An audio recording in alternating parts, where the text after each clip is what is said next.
Hello all. So we were waiting for this international student capping news for so long. It was there in the air for around 6 to 7 months. And at the end, I would say it is like a gimmick. The international student capping is not really going to affect the international student market because the numbers that they have produced is actually a decent number. So in 2025, the government is planning to give 270,000 students visa. So this 270,000, I'll get in more details about it. If you watch the video in total, you will get an idea that there is no reason to panic about the international student capping. So let's look into the details. So on 27 August, Jason Clare MP have announced to the media. So regarding the international student capping, which is going to happen in 2025 onwards. So in this, what he said is 270,000 seats will be allocated to three different sectors. The first one is higher education public universities, which will get around 145,000 seats. And then the second sector is wet sector, wet sector.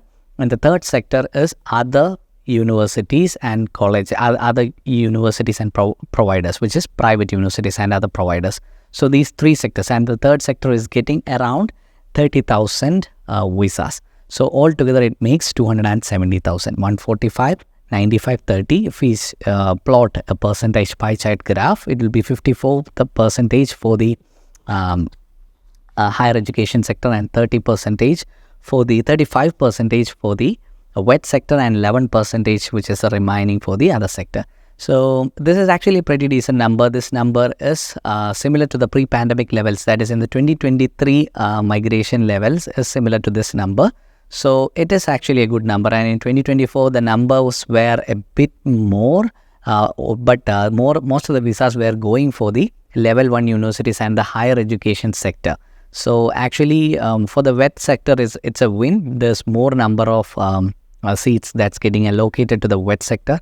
So the TAFEs are definitely a winners, and higher education sector is also a winner. So the number of visas are actually growing, and it's growing in a sustainable manner. That's what the government is promising. In 2026, the numbers will grow beyond this. So they are promising a sustainable growth. That's what the Labour government is showcasing in the media release.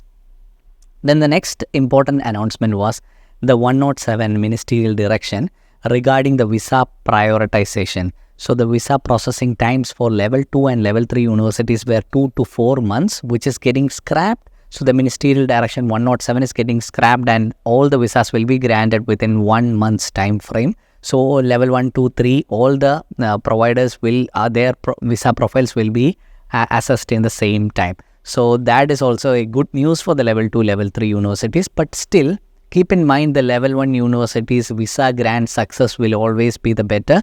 So the universities who are in level 2 and 3 will be keep pushing to raise their quality in admitting genuine students. So you know that level 1, 2, 3 assessment levels is based on the genuineness of the students that each university admit.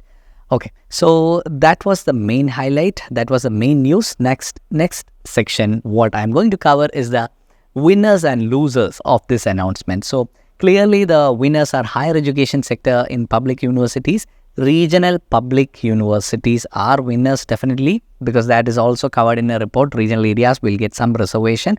And the third one is TAFE sector, the wet sector, and the TAFEs are the best among the wets. So wet sector. So TAFE is definitely going to be a winner. There will be a modest growth in that sector, and the other private colleges are also getting some reservation. It's not a very great win. On an average, I would say like 25 seats per providers were getting per provider was getting visa grants around 25 in 2024. That number will raise to around 95 because there are around 1,000 decent CRICOS code providers in Australia, and there's total of 95,000, which means each provider will get around 95 visa grants from foreign, which is almost 3 times or 4 times the 2024 value. So wet sector will be getting some more visa grants, but that's not enough for the wet sector.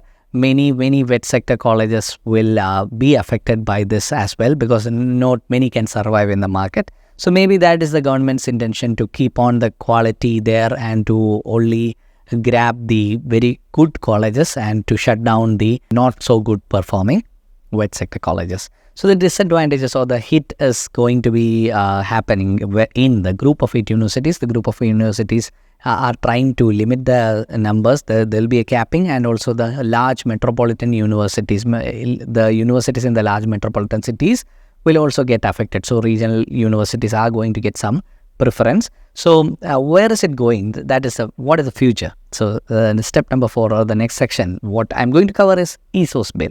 So ESOS bill is something that the government is trying to pass. So with that, the ministerial board or the government will decide how many visas will be allocated to each provider. So that factor is still in discussion, and the House of Representatives have cleared that ESOS bill, and now it is going to the Senate. So once Senate clears, we'll get more idea of the ESOS bill. We don't know the exact details, but what I understand from the conversations and the discussions happening, each provider might have a capping for an year. For each year, there'll be this number of seats allocated to each provider, and there might be allocations for each areas, each cities, regional areas, category 1, category 2, category 3 areas, etc. Such divisions will be there. Also maybe country specific reservations might be also there, but we don't know yet the complete picture. Stay tuned to our channel to get the complete picture of Australian study abroad and migration news. This is Jeswin signing out from Hola World YouTube channel. I hope this video was really informative to you guys. We will try to come up with such informative videos again in future. Please subscribe and share with your friends and family. See you again in the next video. Bye bye.